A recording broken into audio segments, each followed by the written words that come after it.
बिभ्रति दुर्गाणि विश्वा नावेव सिन्धुम् दुरितात्यग्निः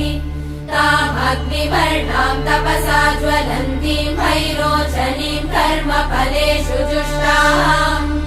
दुर्गाम् देवीगुम् शरणमहम् प्रपद्ये सुतरसि तरसे नमः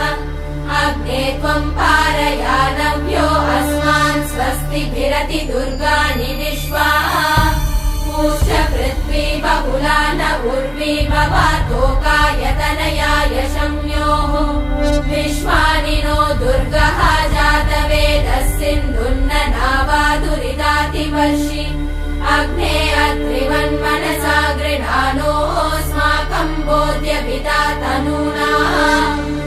ऋतनाजितगुम् सहमानमुग्रमग्निगुम् भुवेम परमात् सदस्तात् स नः पश्यदति दुर्गाणि विश्वाक्षामद्देवो अतिदुरितात्यग्निः रत्नोषिकमीढ्यो अध्वरेषु सना च होतानव्यश्च सत्सि स्वाञ्चाग्ने तनुवम् पिप्रयस्वास्मभ्यम् च सौभगमायजस्व गोभिर्जुष्टमयुजो निषिक्तम् तवेन्द्र विष्णोरनुसञ्चरेम